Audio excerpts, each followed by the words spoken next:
Welcome channel. இன்றைக்கி என்ன பார்க்க போகிறோம்னா முருங்கைக்காய் காரக்குழம்பு பார்க்க போகிறோம். வாங்க பார்க்கலாம். ஃபஸ்ட்டு வடைச்சட்டி வச்சுக்கோங்க.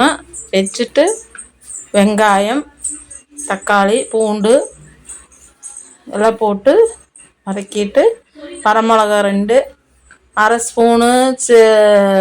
ஸ்பூன் மிளகு, 1 ஸ்பூன் சீரகம் எல்லாம் போட்டு வதக்கிட்டு இறக்கி வச்சிடணும்.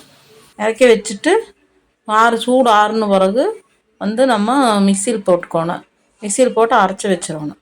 அரைச்சி வச்சுட்டு அப்புறம் இன்னொருக்கா வடைச்சட்டி வைக்கிறோம். வடைச்சட்டி வச்சு 3 ஸ்பூனு எண்ணெய் ஊற்றுறோம். 3 ஸ்பூன் எண்ணெய் ஊற்றி கடுகு கொஞ்சம் போடுறோம்.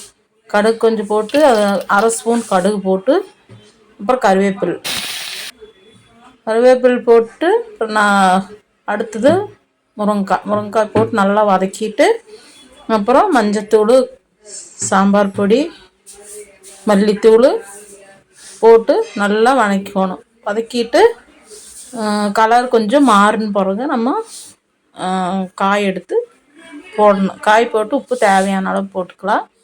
போட்டு நல்லா வதக்கிட்டு வெங்காயத்தூள் கொஞ்சம் போட்டுக்கலாம்.